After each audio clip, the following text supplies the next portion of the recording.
What is going on, Pats Nation? It's Patriots Global here, back with another video, and in today's video, we're going to be talking about a trade that actually just went down. It's about 11:30 here, and the New England Patriots are making moves as they have just acquired the Kansas City Chiefs offensive lineman Yasir Durant. And really, this is just your basic Bill Belichick run-of-the-mill, right at the trade, or not trade deadline, but roster cut down trade, where he likes to acquire guys last minute. He usually does this along the offensive line. We've seen him do it at a couple positions in the past, but those are more rare. But it seems like really right before the start of the season, and really right before roster cutdowns, Belichick likes to make a couple of trades along the offensive line. We saw this with Corey Cunningham. We saw this with Jermaine Illuminor. We saw this with some other offensive linemen. So not out of the realm of Bill Belichick.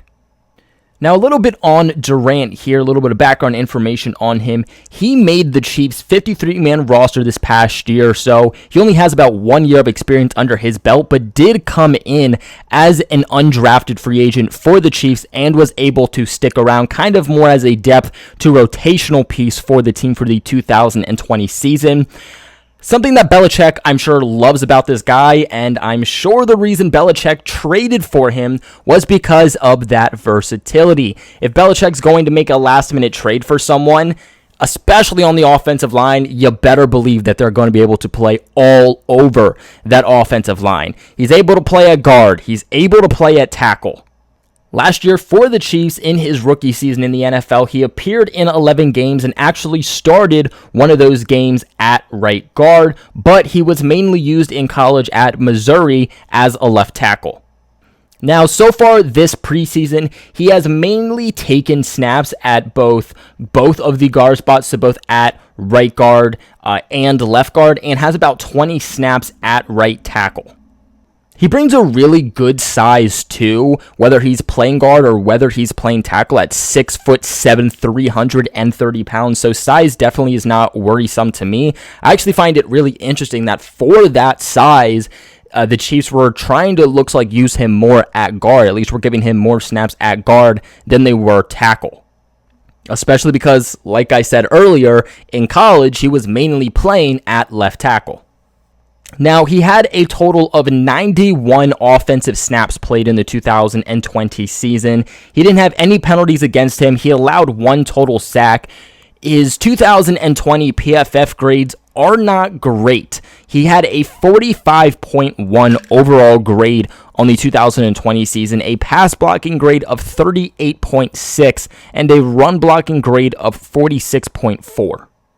Out of those 91 total offensive snaps along the offensive line, he had 60 of those coming from pass blocks and 31 of those coming from run blocks.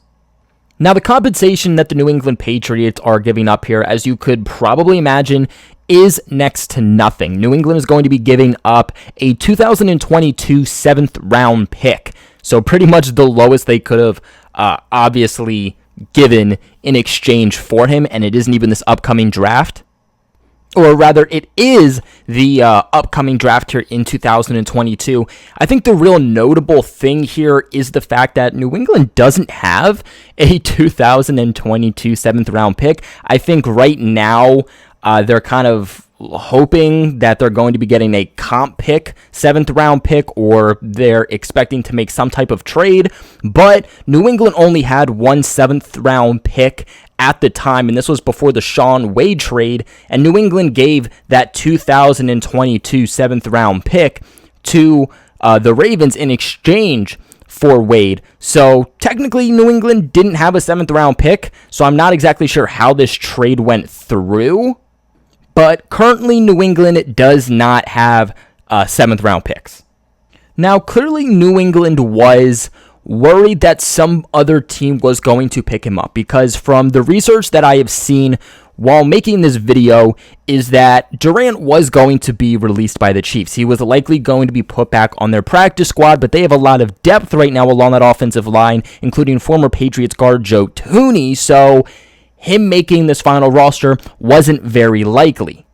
With that being said, New England could have acquired him after he was released. So what this trade is telling me is that obviously they wanted his rights on that rookie contract, and they wanted to make sure that they jumped at him before any other team could. Now, I do believe that they should have been fine. I think that they could have gotten potentially better face value along the offensive line than Durant, and I do think that they even could have gotten a shot at Durant without having to go up a 7th round pick. But at the end of the day, I'm not going to argue with a move that Bill Belichick makes. Nonetheless, I do like the addition of an offensive lineman as a depth piece. I love the starting offensive line, and I've said that many times. We're talking about, Isaiah Wynn, Michael Onwenu, David Andrews, Shaq Mason, and Trent Brown. But what we do have to remember is that the depth there is a little bit question marks. As we all know, they could put Onwenu out at tackle, but then you're kind of not getting the best out of your player at that point, because Onwenu, while he can play tackle at a very nice level, he does play better at the guard position, and then you do have to compensate for those potential injuries at right tackle and left tackle between Isaiah Wynn and Trent Brown, both players who over the last few years have just not been able to stay healthy and play a full season.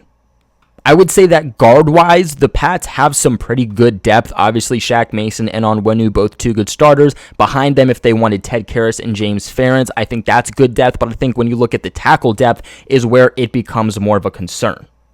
Corey Cunningham isn't going to make this roster. He hasn't looked good at tackle this offseason. Will Sherman hasn't showed much as a rookie, at least as of yet. I think he's a practice squatter. So really you have one for sure offensive tackle behind your two starting tackles in Justin Herron, and then potentially Yanni Kajustis. He has shown up over, I would say, the last 2 weeks here, so he's someone who could potentially push to make the final roster, but definitely is not a lock. And so I think Belichick just wanted some more, more of an insurance policy along this offensive line, because no one values the offensive line, I would say, in the NFL more than Bill Belichick. This offseason, we were talking about a lot of guys along the offensive line that were likely going to be cut, and not too many guys that we had that we were able to say, hey, you are going to be